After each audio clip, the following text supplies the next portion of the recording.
Veera Raghavan, also known as Veera, was deep undercover looking for Umar Farooq, a man who funds terrorist organizations to create unrest among Kashmiri communities. Veera moved carefully, blending into the very world he was sent to investigate. He maintained a good relationship with the locals. He had a soft spot for Zurmi, the neighborhood's cutest kid and the daughter of a lady street vendor. Her father was Musafir, a hard-working man whose entire existence centered on his wife and child. One day, Veera received information that Umar Farooq was spotted in his mansion. After a deadly clash with the enemy patrol, Veera secured an old tower in the valley and scanned the distant estate to confirm Umar's presence in the mansion.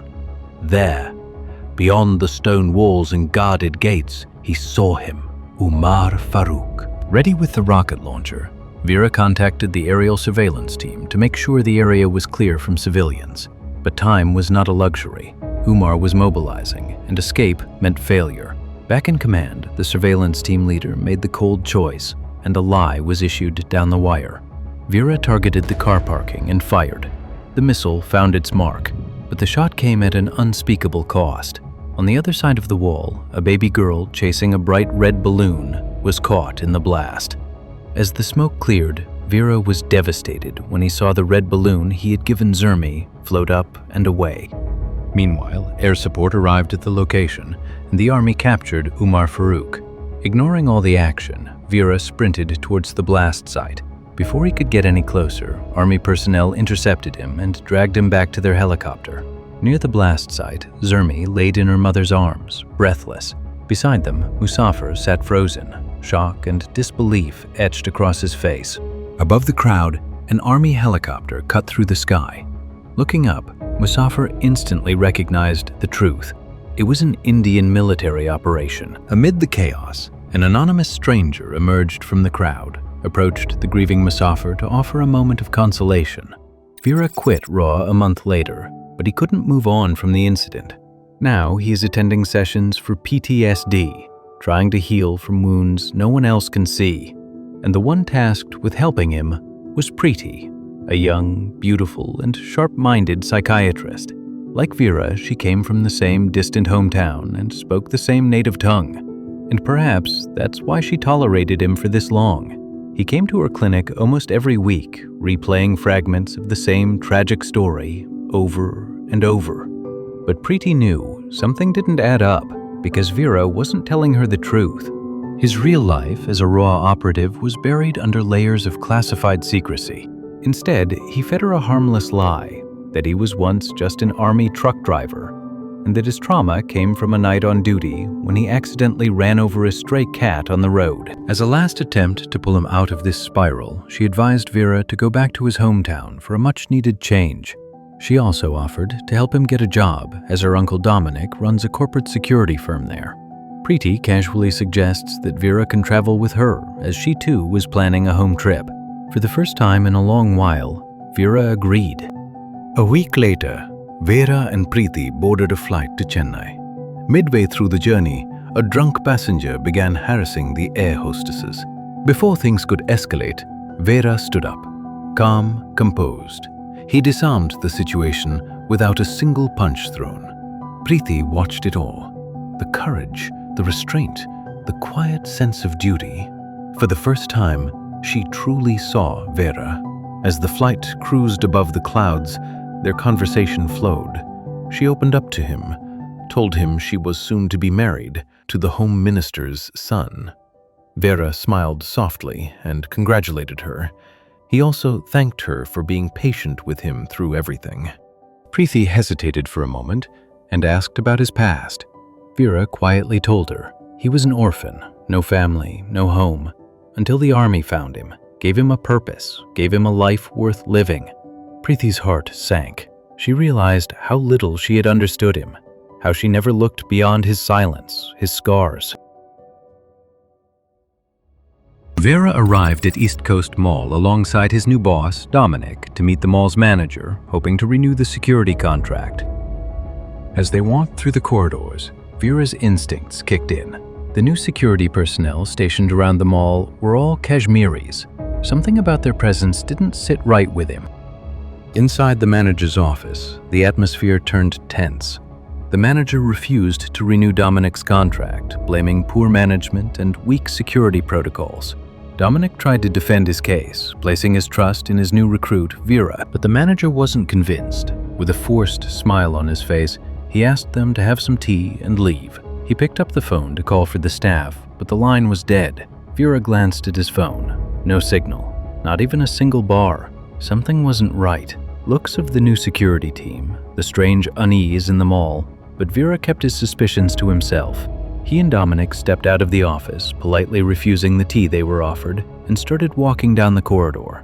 Just a few steps away, on the very same floor, the Home Minister's family was inside a jewelry store. Preeti, her fiance, and her soon-to-be mother-in-law were busy selecting ornaments for the wedding. Vera walked past the store without noticing Preeti.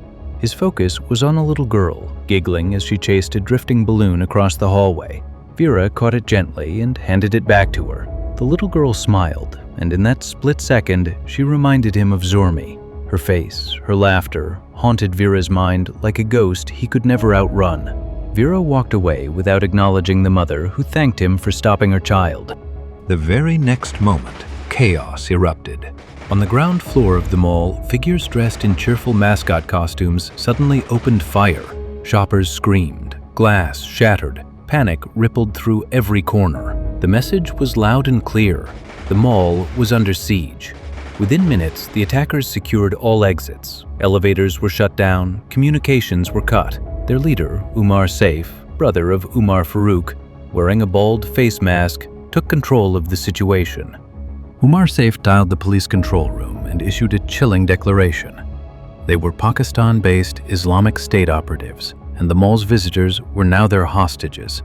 Vera and Dominic managed to slip away.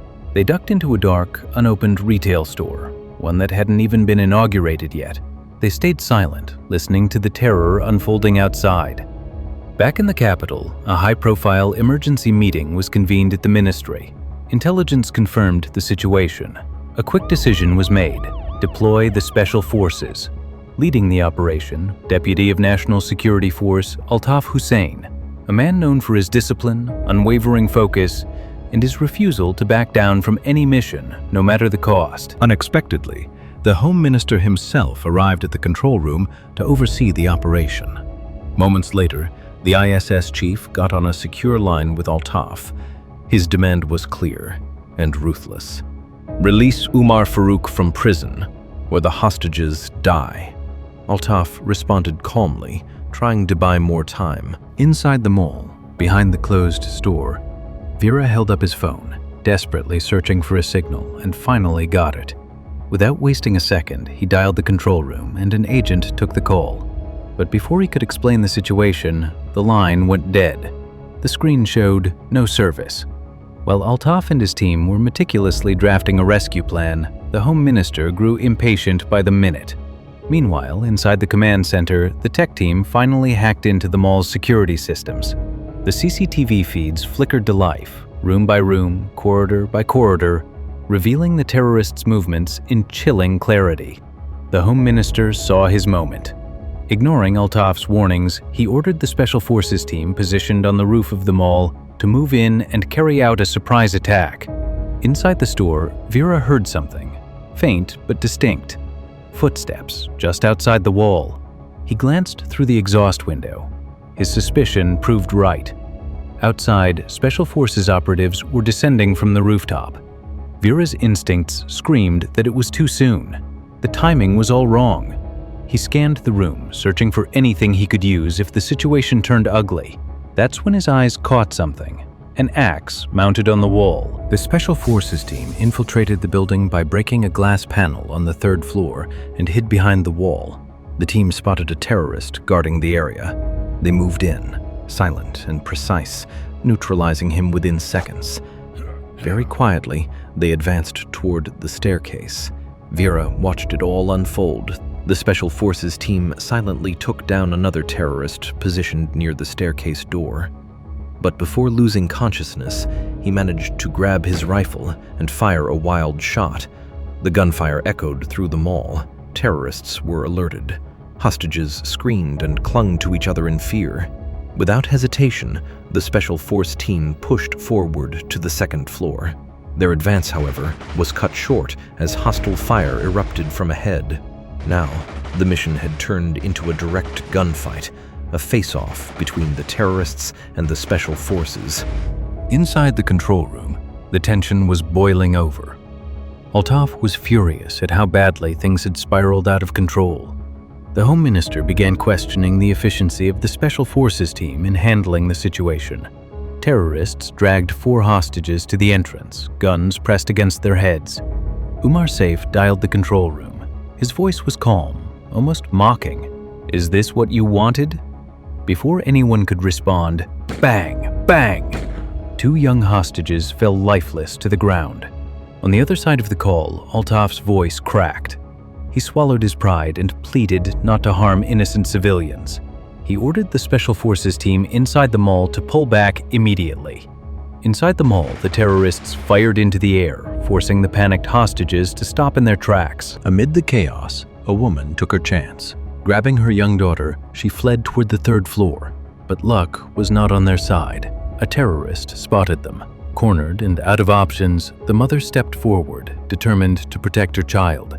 From behind the banner, Vera was watching it in disbelief. He recognized the little girl, the same kid with the balloon he had met earlier. That memory struck something deep inside him. Vera turned around and reached for the axe mounted on the wall. Dominic tried to stop him, but he was witnessing a different Vera there, cold, focused, and deadly. With quiet steps, Vera moved in behind the terrorist. He gently gestured to the little girl to close her eyes. The terrorist sensed something and turned around. Before he could pull the trigger, Vera swung the axe with brutal force, straight toward his neck. Blood splattered across the floor and walls as the terrorist collapsed.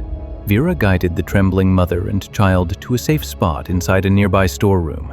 He told the mother to hold her child close and stay hidden, silently, until the situation was under control. But it wasn't over. 2 more terrorists noticed movement near the storeroom. Their eyes widened as they saw their fallen comrade lying in the hallway, lifeless. It was pitch dark inside the room. The silence was heavy, broken only by the faint creak of boots on concrete. The terrorists moved cautiously between the storage shelves, their rifles steady, their breaths controlled. The leading man gave a silent signal. They split, moving in opposite directions, their eyes scanning every shadow. Then, a flicker of movement. One of them froze.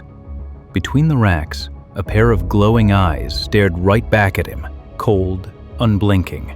Before he could raise his weapon, they vanished. He exhaled, trying to calm his nerves, and turned around. The same eyes are now inches from his face. Across the room, the other terrorist heard a low, wet mumbling sound from the corner. He called out, but there was no response from his partner. Seconds later, his partner emerged from the darkness, staggering. He took a few slow steps, then collapsed. A massive axe was buried deep in his back. Panic set in. He spinned toward a sudden shadow, but before he could pull the trigger, Vera's strike landed like a hammer, sending him reeling backwards. The fight that followed was fast, brutal, and one-sided.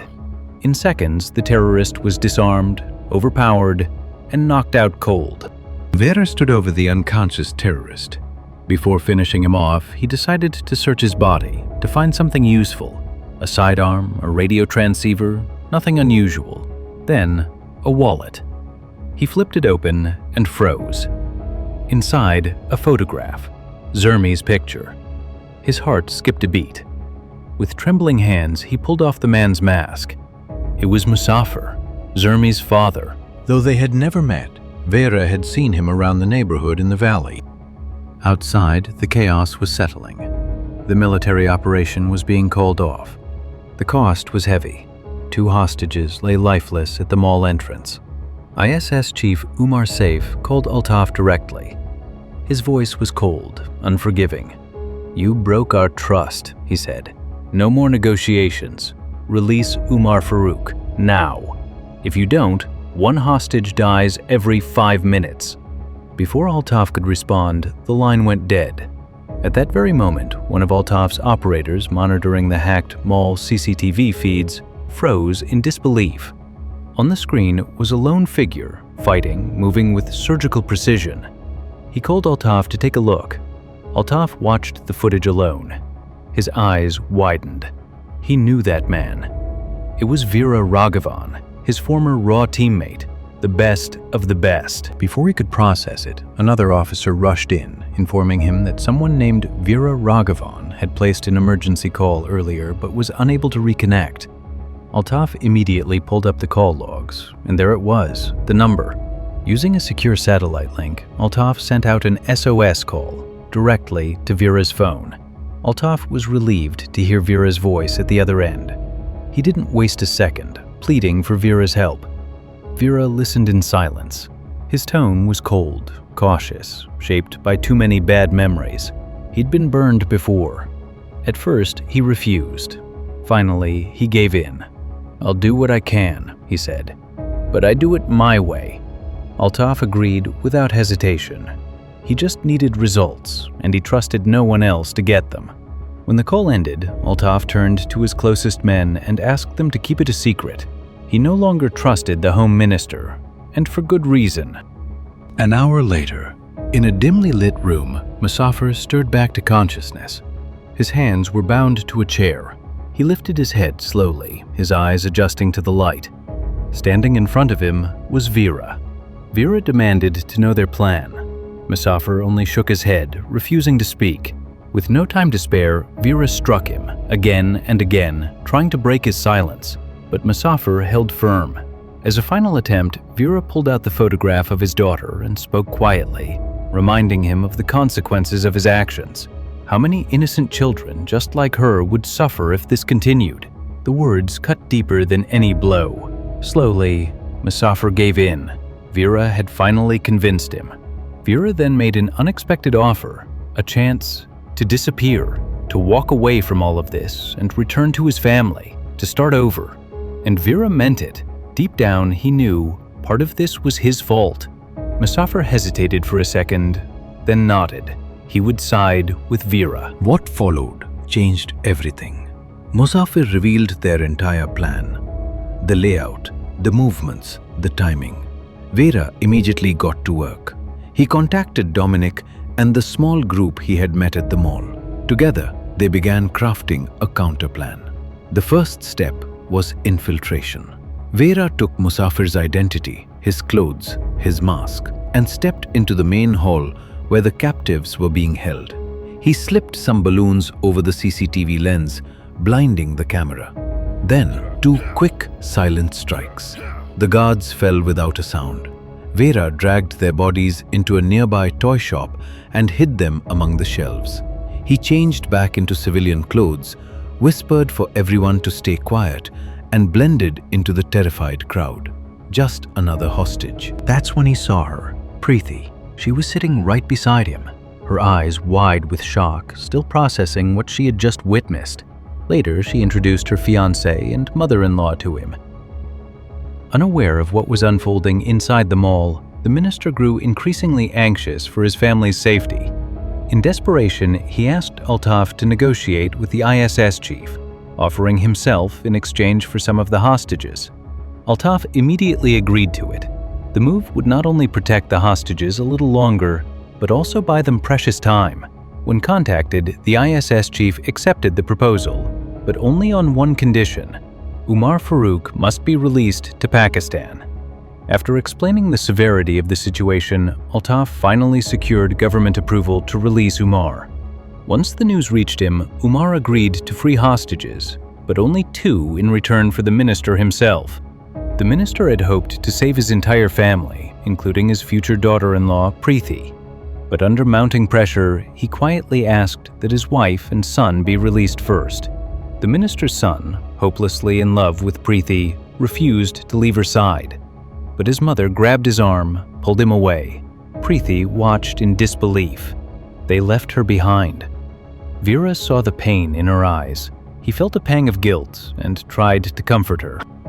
Not receiving any response from their men, other terrorists reached the spot and started searching. Following a trail of blood on the floor, they reached the toy shop. What they found inside froze them in their tracks. 2 bodies, motionless, hidden beneath a pile of toys. They stormed into the hall, waving their rifles, shouting at the hostages to find out who was responsible, but no one spoke. Then, from the crowd, they heard a single voice. It was Vera. He slowly raised his hands. "I can point them out," he said. The terrorists grabbed him instantly and dragged him toward the security room, guns pressed against his back. Preeti's heart sank. She feared the worst. Inside the security room, Vera's eyes swept across the dimly lit space, every corner, every shadow. Vera instantly recognized the man in front of him. It was the ISS chief. What shocked him even more was the sight of the Home Minister standing beside the chief, calm and composed, as if nothing was out of place. The ISS chief, Umar Saif, studied Vera closely. There was something familiar about his face, but Umar couldn't place where he had seen him before. As Vera was questioned by the ISS members, Umar flipped through the pages of his memory, trying to find that familiar face from the past. Then it struck him, a flash from the past. Those photographs of a South Indian operative, the man responsible for the capture of his brother by the Indian Army. But before Umar could draw his gun, Vera was already there, right in front of him. Behind Vera, two of Umar's men dropped like stones. Vera's concealed blade had already done its job. Before Vera could grab his mask, Umar pulled back and fired. Bang! But Vera, he moved like smoke. What followed was brutal. A flurry of punches, blocks, and kicks that shook the room. And when it was over, Umar lay beaten, his hands tied behind his back. From across the room, the minister watched everything in horror. His carefully laid scheme was falling apart before his eyes. Moments later, more terrorists burst in, opening fire. Vera grabbed Umar's gun and returned fire. Sharp, precise. Bullets tore through the walls, forcing the attackers to retreat and take cover outside. Then, Vera spotted grenades in Umar's jacket. He took one and pulled the pin and slipped it back in. "Stay close," he ordered the minister. "We move. Now!" Outside, Dominic and a group of locals joined the fight, covering Vera, firing back. Meanwhile, somewhere far away, Musafir was watching through the cameras, feeding Vera intel. Every movement, every position. But little did Vera know what was unfolding behind him. In the security room, the minister had quietly untied Umar before slipping out in Vera's shadow. In those final seconds before the blast, Umar dove into a reinforced metal safe built into the room. The explosion ripped through everything around him, but the high-tempered steel held firm. Inside, Umar survived, without a single scratch. Inside the main hall, hostages ran in every direction, desperate for safety. Amid the chaos, Preeti saw her chance. Heart pounding, she slipped away toward the back corridor, only to come face to face with a terrorist. Instinct kicked in. She dashed into a nearby bookstall, weaving silently through the narrow aisles between the shelves. But her luck didn't last. The terrorist noticed movement and blindly started shooting in her direction. She reached the back exit, only to find the door locked. With nowhere left to run, she ducked behind a shelf, grabbed the heaviest book she could find, and held her breath. She listened to the footsteps getting closer and closer. They stopped, right on the other side of the shelf. With trembling hands, she edged forward. Summoning every ounce of courage, she swung the book, guessing the terrorist's position. But her hand was blocked by a strong fist, and the book flew out of her hand. She closed her eyes in fear and pleaded for him not to harm her, but there was no response, only silence. She slowly opened her eyes. To her surprise, it was Vera who stood in front of her. Behind him lay the actual gunman, unconscious on the floor. A faint smirk crossed Vera's face, amused that she had brought a book to a gunfight. Overwhelmed with relief, Preeti hugged him tightly. A sudden jolt coursed through Vera's body, awakening a long-forgotten sense of connection, something he had believed was lost deep within him. Together, they returned to the main hall where the hostages were being regrouped. The Home Minister was there too. Preeti met his eyes for a brief second, awkward, tense, memories of being abandoned by his family still fresh in her heart. Though the militants had taken a heavy hit from Vera's surprise attack, they weren't done yet. Within minutes, they'd regained control of the hostages. Most of the terrorists spread out, hunting for the mysterious attacker. And among the guards watching the hostages, was Musafir. But Musafir wasn't playing their game. He was quietly helping Veera, moving the hostages one by one to a safe room. Among those hostages, a new face appeared. ISS Chief Umar Saif. He left his mask behind to blend in with the hostages. The hostages waited in silence, terrified as Veera worked on a plan to get them out. Meanwhile, Umar, pretending to be a frightened hostage, slipped closer to Dominic. He asked about the escape plan, and Dominic, without realizing it, told him the truth. One of the terrorists had turned. He is working with Veera to free them. The moment Umar heard it, his sharp mind could easily figure out it was Musafir. He quietly slipped away and gathered his remaining men, and his voice hardened. "Find Musafir. He's gone rogue." Moments later, Veera led the hostages through the shattered hallways toward the main entrance. He called Altaf, asking for the commando rescue team. But then, a voice thundered through the speakers. Umar Saif. "No one moves. There's a bomb buried under this building. Take another step, and I'll detonate it myself." Veera froze. That voice. It couldn't be. Umar was supposed to be dead. His eyes darted to the minister, whose uneasy glance confirmed his suspicion. Suddenly, gunfire erupted. The terrorists surrounded them, weapons raised, fingers on the trigger. And then, out of the smoke, Umar stepped forward, unmasked. Veera and Dominic stared, shocked. They knew that face. They'd seen him before, among the crowd. Beside Umar stood Musafir, his face bloodied, trembling, a gun pressed against his head, a bomb belt wrapped around his chest, the trigger shaking in his hand. Veera stepped forward, his voice steady. He asked Umar to let Musafir go and take him instead. Umar only laughed. He said he had a better plan. Slowly, Umar turned to Musafir and began to reveal the past. He told him that Veera and his unit were involved in the operation that led to the death of Musafir's child. Musafir stared at Veera in disbelief. Veera couldn't deny it. He lowered his head, eyes filled with tears, unable to speak. Musafir collapsed to his knees, his voice breaking into a scream of pain and rage. In the crowd, Preeti stood frozen. At that moment, she finally understood why Veera had come to her therapy sessions. Umar seizes the moment. He tells Musafir this is no coincidence. It's a God-given chance to finally take his revenge. He asks Musafir to let him escape to complete their mission. Moments later, Umar makes the call to Altaf. Umar asks Altaf to send the vehicle he requested. As the group prepared to retreat, Umar suddenly reached into the crowd and dragged Preeti out, taking her as a hostage to secure safe passage across the border. Veera took a step forward, determined to stop Umar. But before he could make a move, Musafir's voice erupted from behind, cold, trembling with rage, warning that he would pull the trigger if anyone dared to move. The voice froze the room. Umar didn't waste a second. He and his men pulled Preeti along and rushed out. Commandos on the ground were forced to hold their positions. Any pursuit now could put the hostage's life at risk. In a combat-modified semi-truck arranged by Altaf, Umar and his team disappeared into the horizon with Preeti. Inside the mall, Veera stood before Musafir. He tried, one last time, to reason with the broken man. Veera confessed his side of the story, his voice trembling as he pleaded with Musafir not to do anything reckless. But Musafir, he wasn't listening. His eyes were cold, far away. His mind was made up, prepared to take down the world with him. Veera's composure crumbled. The man known for his sharp mind, quick thinking, and unshakable resolve could find no words strong enough to pull Musafir back from the edge. Falling to his knees, bringing himself level with Musafir's hardened stare, Veera offered the only thing left, his life. "Kill me," he begged. "Avenge your daughter. Just let the innocent hostages go." But Musafir was fully consumed by rage. His thumb inched toward the trigger clutched in his right hand.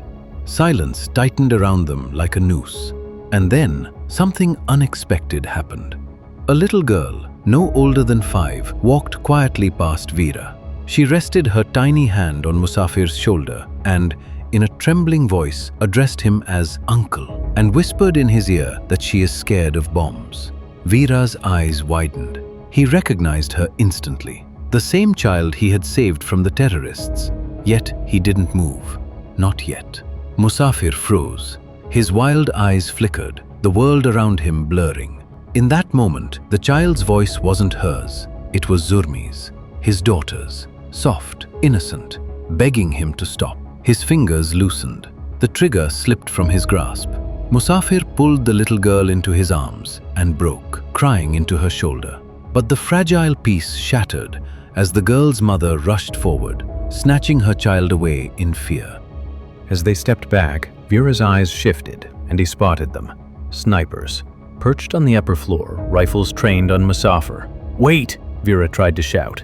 Too late. Gunfire cracked through the mall. Bullets tore through Musafir's body. He staggered, eyes wide in shock, and collapsed, his final tears still wet on his cheeks. Vera could only watch, powerless once more. Another tragedy happened to the same family, and somewhere deep inside, he knew it all began with him. The commando team stormed into the hall and secured the area. One by one, the hostages were guided out of the building to their families waiting outside.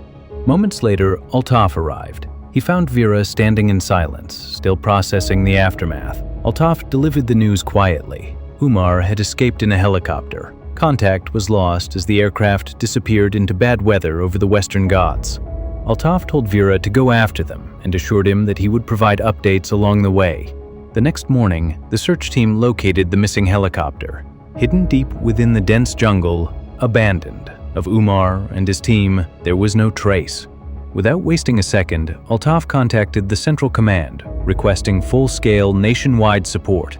Meanwhile, Vera was already in motion. He reached out to his network, trusted informants scattered across the country, searching for even the faintest lead. 2 days went by. Vera had reached the Indian Army base in Punjab when his phone rang. An unknown number. It was an informant, a villager from the outskirts of Jammu. The next day, near the Indo-Pak border, along the misty stretches of the Jammu Valley, the monsoon had turned the river into a raging torrent, its waters carving the line that separated India from Pakistan. 2 Indian soldiers were on routine patrol, watching for any signs of infiltration amid the storm. They stop, noticing movement down by the riverbank, a group of villagers leading their sheep through the mist. Soldiers raise a loudspeaker, their voices echoing across the valley. "Move away from the riverbank, the water is too strong." But the villagers only wave back, confused, unable to hear over the roar of the river. One of the villagers climbed up and quietly approached the soldiers. As he got closer to the soldiers, in a sudden blur of motion, he pulled a concealed machine gun from beneath his blanket and opened fire. The soldiers collapsed where they stood. It was Umar Saif, disguised as a villager. Wasting no time, Umar threw the soldiers' bodies into the rushing river below.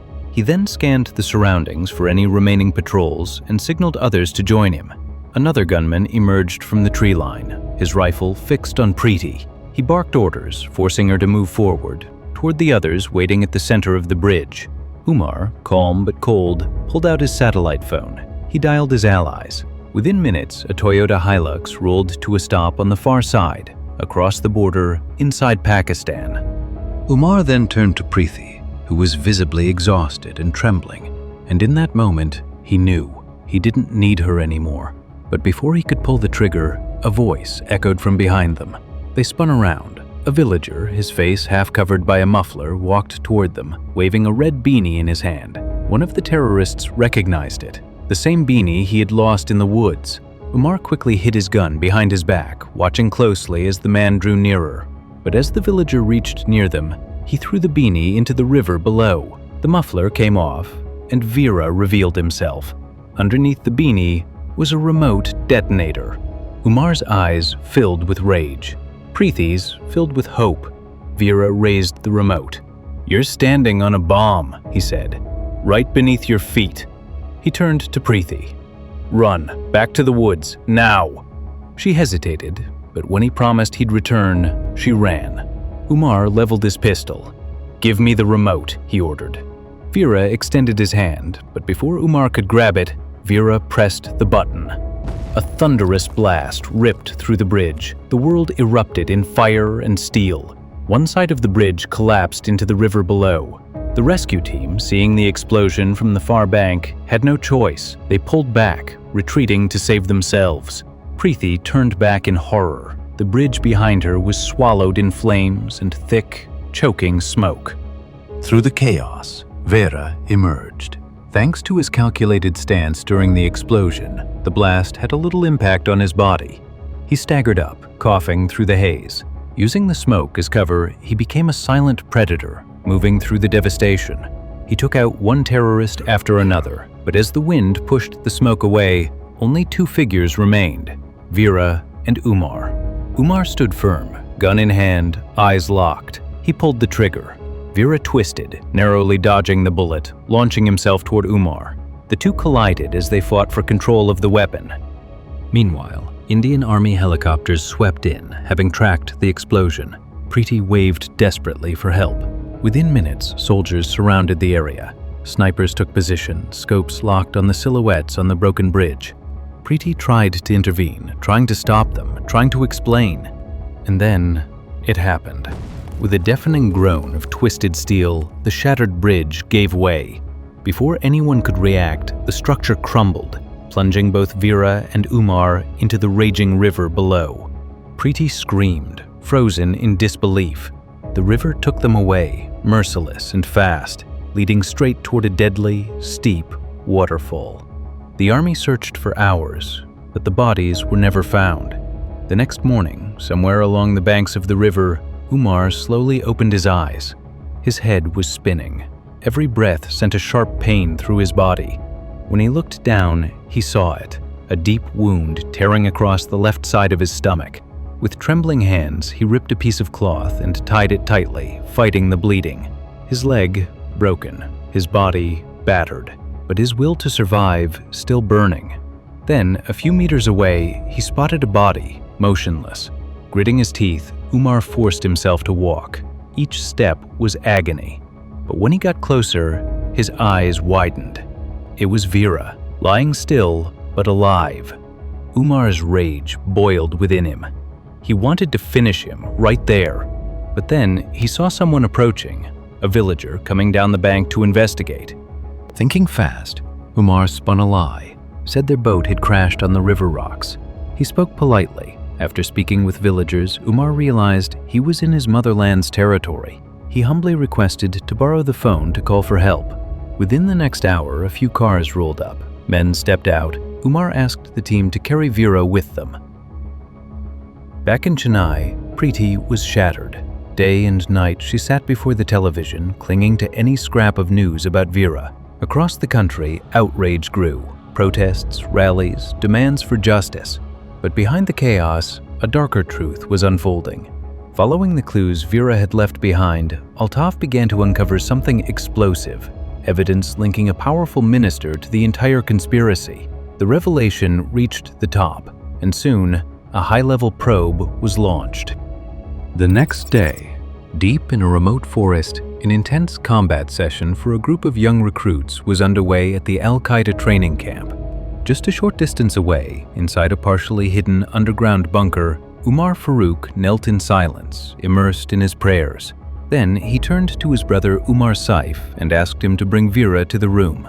Moments later, Vera was dragged into a dimly lit chamber by two masked men.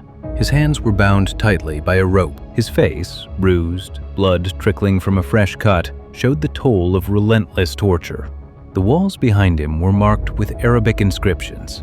Vera's eyelids fluttered open, only to be met with a blinding white light. A camera stood before him. Powerful spotlights bore down, turning the room into a stage of fear.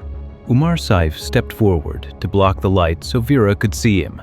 Standing next to him was Umar Farooq, eyes cold and detached. Umar Saif looked weak, his body still healing from the wounds that nearly took his life. But on his face was a smile, a victory smile. He turned to Vera, his prisoner, and spoke with cruel satisfaction. "You're going to be beheaded, live, and millions of our enemies will watch. They will know what awaits them." He then boasted that every part of his plan had worked flawlessly by his God's grace, the best planner among all planners. But then, taking everyone by surprise, Vera began to laugh. At first softly, then louder, hysterical. "Are you sure about that, Umar?" he said. "What if your god had other plans. The room fell silent. Vera's words cut through the air like a blade. What if he woke me before you, down by the riverbank? What if he let me slice you open and plant a little bomb inside your gut? And what if he let me hide a little surprise in my hands? Vera slowly unclenched his fist, revealing a small remote. Everyone froze. Umar Saif's hand instinctively touched his stitched-up stomach, realization dawning too late. Umar Farouk's cold, expressionless face began to sweat. Vera continued softly. And what if he lets me press it? Before anyone could react, Vera pressed the button. The sound came from inside Umar's own body. Umar panicked and looked at Vera with eyes wide open. In a single instant, Umar Saif was gone, blown apart into 1,000 pieces. The blast threw everyone in the room to the ground. Smoke, fire, silence. Vera lay on the ground, dazed but alive. The blast had hit everyone hard, but he was the least affected. His ears rang like a siren, vision blurred, yet he knew he had only seconds to act. Gritting his teeth, he forced himself up. He grabbed a knife from a dead militant beside him and cut himself free. Without wasting a moment, he snatched up a rifle and took down the 2 remaining terrorists in the room. Outside, the thunder of the explosion had already alerted the enemy. Dozens of militants from the training yard were storming toward the bunker. But before they could reach him, Vera found something buried in the debris, an advanced, fully automatic machine gun. With a deep breath, he planted himself, aimed at the entrance, and pulled the trigger. A storm of bullets roared through the tunnel. The militants didn't stand a chance. Chaos erupted, bodies fell one after another. Those who survived turned and ran in terror. Vera didn't stop. He chased them through the tunnel, and that's when he saw him. Umar Farouk, unconscious, bleeding, vulnerable. Vera carried Farouk and pushed forward out of the bunker. But as he stepped into the open, he noticed clouds of dust rising on the horizon. More militants were heading straight for him. Time was running out. His eyes scanned the terrain, and then he saw it. Sitting silently on an open patch of ground near the training camp, a Dassault Mirage 5 fighter jet belonging to the Pakistan military. Carrying the unconscious body of Umar Farouk on his shoulder, Vera climbed the narrow ladder to the cockpit. He pushed Umar inside, strapping him into the back seat. Then, with a deep breath, Vera took control of the aircraft. But by the time he took off, the enemy had already noticed. Pakistan's radar picked up the intrusion. Within minutes, 2 F-16s were scrambled and heading straight for him. The chase was on. They made radio contact with Vera's jet, but he couldn't verify their identity. Moments later, the first missiles came flying. Vera dove low, skimming the mountains, far below the recommended altitude, using the rugged terrain to shake them off. In a daring maneuver, he avoided a deadly collision with a rock face, while one of the F-16s behind him wasn't so lucky. The jet slammed into the cliffside and vanished in flames. But the relief didn't last long. 2 more JF-17s joined the pursuit, faster, smarter, relentless. Vera knew he had to make it across the border, fast. He tried again and again to contact the Indian Air Force. Finally, a connection. Using his secret agent code, Vera confirmed his identity and reported his situation. Back at command, Indian officials called an emergency meeting. Minutes later, Rafale jets screamed off the runway, racing to his aid. As Vera's jet crossed into Indian airspace, the Pakistani fighters spotted the incoming Rafales and turned back. He'd made it. A few months later, Goa's beaches came alive with laughter, music, and celebration. Preeti's entire family gathered by the shore, joyfully celebrating a birthday together. But Preeti sat alone by the shore, staring into the endless waves, her thoughts drifting to someone she'd lost.